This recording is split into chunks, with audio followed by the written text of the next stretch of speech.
September 29th, 2006. Have you ever imagined a moment so intense that the world itself seems to stop breathing? A second where every sound, every heartbeat, and every flicker of light feels like a countdown to eternity? That was the reality on a scorching rooftop in Ramadi, Iraq, when Navy SEAL Michael Anthony Monsoor faced the kind of moment that divides heroes from history.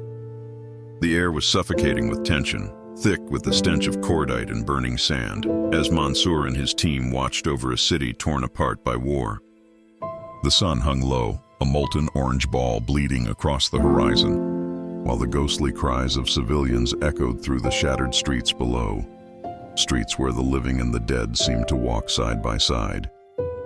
Ramadi was a place where every alley whispered death, where insurgents melted into the ruins, and where the silence before a gunshot was the most horrifying sound of all. That day, Michael Monsoor, calm, focused, eyes steady under his helmet, stood as the silent guardian on the rooftop of a sniper overwatch position, protecting his brothers from unseen enemies. They had already been ambushed twice that morning. Bullets had hissed past their heads like serpents, and fragments of concrete had sprayed their faces like rain. Yet he never flinched. Witnesses said he had that strange stillness of a man who had already made peace with danger, as if he carried his courage like armor beneath his skin. Then came the nightmare moment that would immortalize his name. Out of nowhere, a metallic clink echoed across the rooftop. A small, almost unnoticeable sound, but one that froze every heart in its grasp. A grenade had been hurled over the low wall, bouncing once, twice, rolling toward the very center of the group.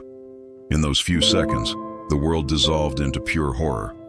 The grenade lay between Monsoor and his teammates, too close to escape, too near to survive. The heat of the day vanished, replaced by the icy realization of what was about to happen. And then, without hesitation, Monsoor made the choice that no training can prepare a man for. He yelled, "Grenade!" his voice cutting through the chaos. And in the same breath, he dove onto it, pressing it into his chest as if embracing death itself. The explosion tore through the air with a scream that rattled every bone in their bodies. A blinding flash of fire consumed him, and for a split second, there was nothing but silence, a silence so heavy that it felt supernatural. Smoke curled into the twilight sky, the smell of gunpowder mingling with blood and dust. As the remaining SEALs stumbled to their feet, alive but shaken to their core, when they looked down at what was left, they knew they had just witnessed something divine and devastating. Monsoor's body lay motionless, but in that stillness was an unspoken truth. He had given everything. His brothers would later say that his sacrifice wasn't just bravery, it was love in its purest, most haunting form. That rooftop became sacred ground, a place where horror met honor, and where one man's heartbeat silenced the chaos of war. As night fell over Ramadi, the streets below echoed with distant screams and the hollow thud of explosions. But up there, beneath the fractured stars, they carried his name in trembling whispers, Monsoor. Days later, the city was still smoldering.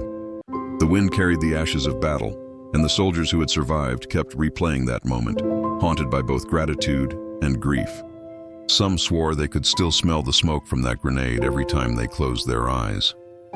Others said that the rooftop would never cool again, as if it had absorbed the heat of his final act. The Medal of Honor that would one day rest on his family's hands could never weigh as much as the silence that followed his death, or the sight of his teammates kneeling beside his lifeless body, tears mixing with the dust of war. They gathered their gear, covered him gently, and whispered their last goodbyes in the same place where he had defied fate. Michael Monsoor's story didn't end that day. It began there.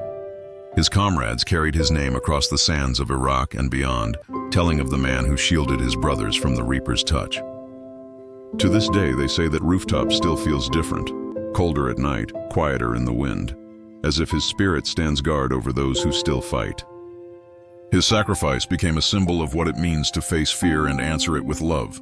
And yet, when you think about that moment, the grenade rolling, the fire, the silence, you have to ask yourself, what truly goes through a man's mind in those final seconds? Did he see his family? Did he think of home, of laughter, of peace? Or did he simply know, deep in his soul, that his purpose was to save others, no matter the cost? Every soldier who hears his name feels that question like a chill down the spine. Because Michael Monsoor didn't just die in war, He became part of its haunting rhythm, the eternal echo of courage rising above fear. His sacrifice reminds us that true heroism doesn't roar. It whispers, bleeds, and endures. Even now, when veterans recount that September day, their voices tremble, their eyes grow distant, and the air around them changes, as if the ghost of that rooftop still lingers, carrying the scent of smoke, the weight of silence, and the eternal question that chills every heart that dares to remember.